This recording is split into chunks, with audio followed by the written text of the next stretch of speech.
Hi everyone, welcome to another edition of On Deck. This week we are talking about the Hierophant, that is card number 5. So we're on our 6th card for the 6th month of the year for June. So let's talk about the Hierophant, what it represents and how we can use it in our story. So the Hierophant has also been called the Pope.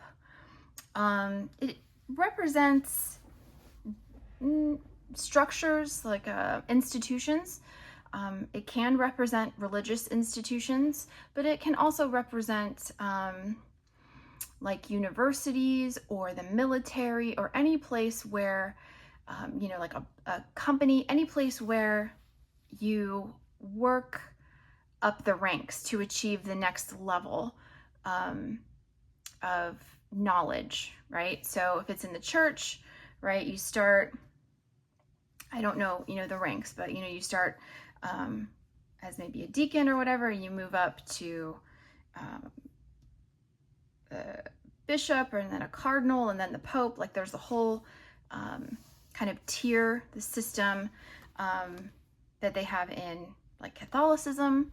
So that could be, represented in education. It's like, you have high school, college, master's degree, doctoral degree, like that kind of leveling up, like more knowledge for every rank you go up.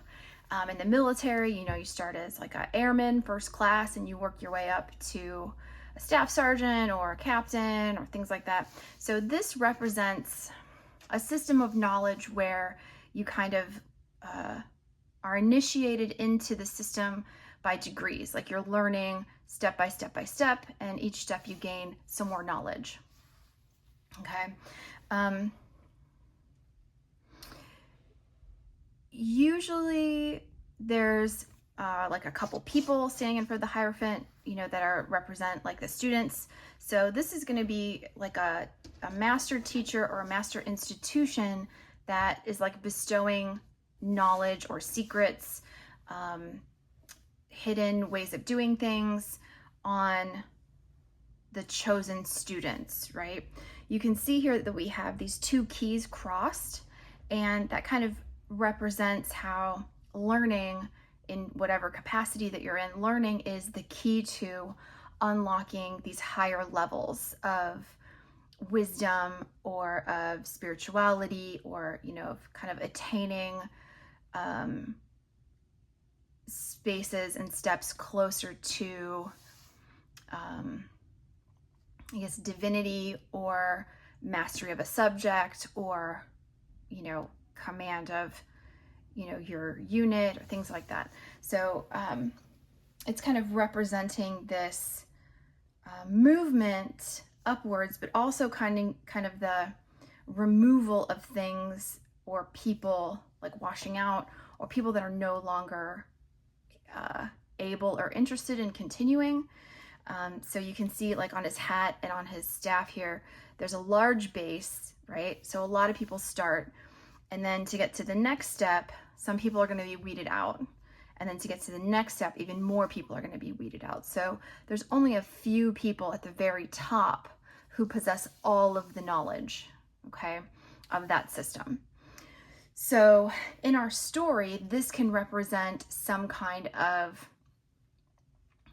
institution or schooling, or some kind of training that our main character has to do. For example, like in Harry Potter, this would represent Hogwarts. They have to go in, they're training, learning each year how to become better wizards.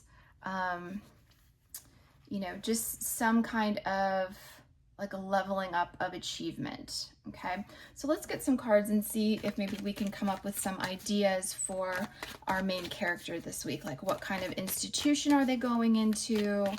Do they have a choice, or is this some kind of like thing they're forced to do? Like maybe their parents sign them up for something, or they get a traffic violation and they have to go to traffic school, or, it can be anything like that. So let's see what kind of cards we can get. We can create a little scenario for our main character to work with.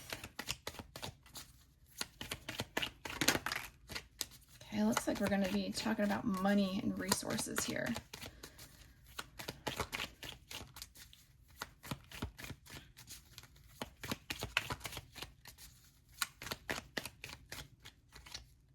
Okay, let's take that one too.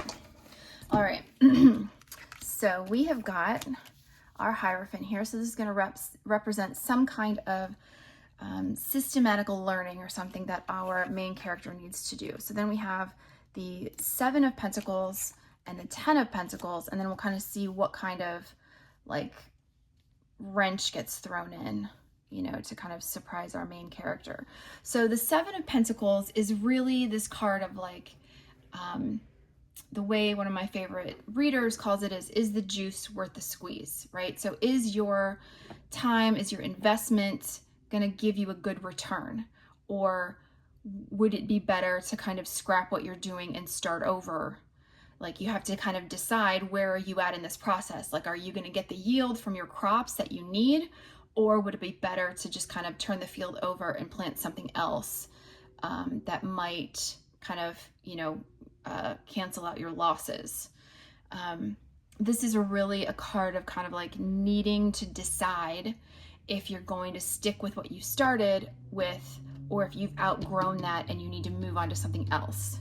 Okay.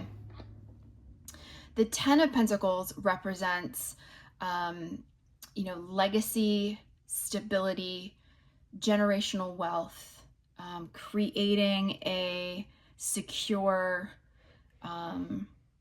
existence for your family. This is also like I said, generational wealth. So I like to think of this card as like, you know, like Beyonce's grandkids are already millionaires and they're not even born yet. Like, it's that kind of legacy. It's like something built on a solid foundation that can be passed down, that can help, you know, further down the line to create safety and stability for your family. So this might be what the goal is here for our main character. And right now we're in this situation where, do I need to learn something more? Do I need to go back to a school or a training to get more information on how to grow these crops or invest my money, or, you know, whatever it is that your character is interested in? But there's a clear like separation between where this person is here and where they want to go. And the way that they're going to get there is by some kind of, you know, learning structure, some kind of institution where they can move up the ranks and learn things. Okay. And we have here the 5 of Swords. So this is going to indicate that some people might be jealous. Definitely some people are going to get left behind. You know, sometimes it can be like, this card can come across as like a sore winner, or somebody who is willing to risk everything to win. But sometimes it can just be that like you challenged these people, or these people challenged you, and you won fair and square.